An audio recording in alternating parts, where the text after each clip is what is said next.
बक्सर में अपने स्वागत से अभिभूत एनडीए प्रत्याशी मिथिलेश तिवारी ने कहा कि मैं अश्विनी चौबे का चेला नहीं। बता दें कि 2024 का लोकसभा चुनाव की तिथियों के साथ उम्मीदवारी का भी ऐलान हो गया है। इंडिया गठबंधन से जगदानंद के पुत्र पूर्व कृषि मंत्री सुधाकर सिंह चुनावी मैदान में हैं।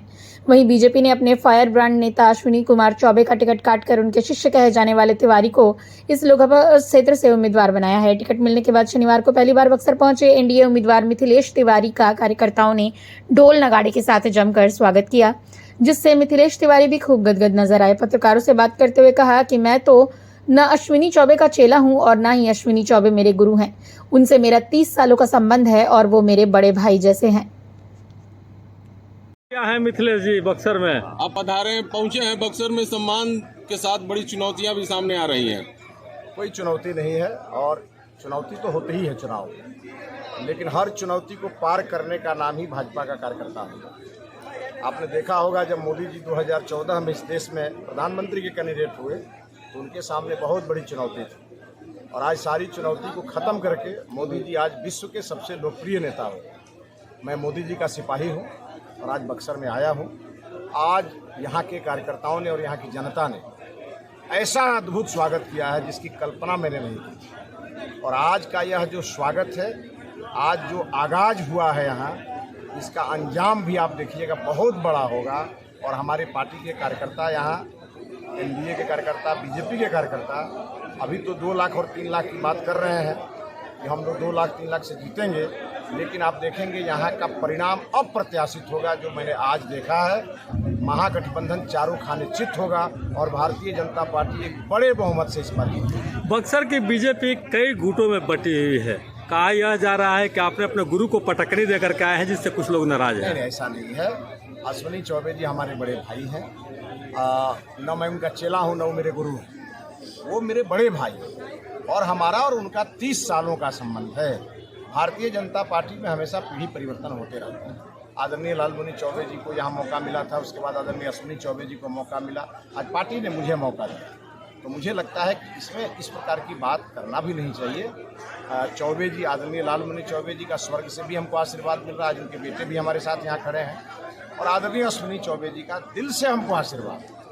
और यहाँ के सारे कार्यकर्ता सवाल ये जी के नेतृत्व सब लगे हैं। सवाल ये है कि जो सवाल लालमुनि चौबे और अश्विनी चौबे जी के साथ था, बाहरी वर्सेज लोकल, वो सवाल आपके साथ भी जुड़ा हुआ है। कैसे इसका आप निदान चिंता मत करिए, जितने सवाल लोगों को है समय उनको जवाब देगा।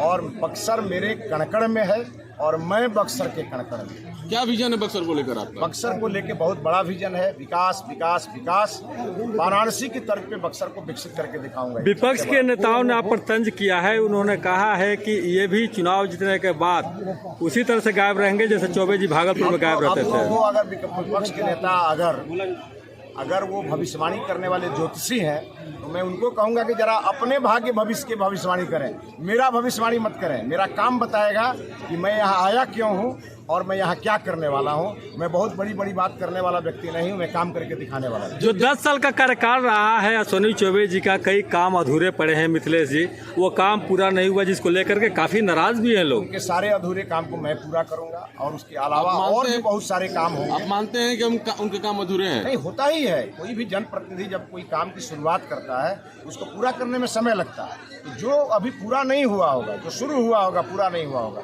उसको मैं पूरी तरह पूरा करूंगा और नए आयाम यहाँ पर मैं बक्सर में ला करके दिखाऊंगा और विकास की नई गाथा। सर, इससे पहले 10 साल भाजपा यहाँ रही है, कुछ काम बता पाएंगे कि 10 साल में क्या काम? बहुत सारा काम हुआ है और अगर बहुत सारा काम अगर आप चर्चा करेंगे तो पहले किसी गरीब को फ्री अनाज नहीं मिलता था, ये सबसे बड़ा काम है।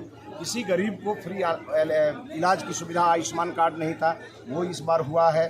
किसी गरीब को 1.5 लाख का ग्राम पंचायत में और शहर में 2.5 लाख का मकान नहीं मिलता था, ये काम मोदी जी ने किया है। सब काम मोदी जी ने किया। रोजगार की गारंटी का क्या हुआ सर? सांसद का काम पूरी तरह मोदी की गारंटी है रोजगार के लिए, और आप जान लीजिए गारंटी पूरी करने की भी गारंटी।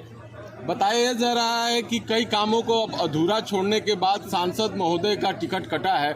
इस बार आप कौन सा ऐसा काम करेंगे जिसको लेकर जनता आश्वस्त रहे कि नहीं भाई? मैं अपना घोषणा पत्र भी जारी करूंगा चुनाव के पहले, आप चिंता मत करिए। और वो जनता से मैं राय लेकर के, यहाँ की जनता के मन में क्या है, आज आया ही हूँ, तो यहाँ की जनता, यहाँ के कार्यकर्ता से मैं पूछ करके घोषणा पत्र जारी करूंगा और उसको टाइम बाउंड, समयबद्ध सीमा में उसको पूरा करूंगा। पार्टी के कई बड़े चेहरे हैं जो बक्सर का स्थानीय यहाँ नहीं आए हैं, उनकी नाराजगी उनको कैसे लाएंगे मुख्यधारा सब में? यहाँ आए हैं, भारतीय जनता पार्टी जिंदाबाद। जो आज नहीं पहुंचे हैं किन्हीं कारणों से, वो आगे के दिनों में आपके सामने। भारतीय जनता पार्टी जिंदाबाद। रुक जाइए, ये क्या कर रहे हैं? सवाल सबसे बड़ा इस बात को लेकर है कि जनता भी भारतीय जनता पार्टी के को लेकर नाराजगी जाहिर कर रही है कि कोई काम खास कर नहीं हुआ, जैसे कि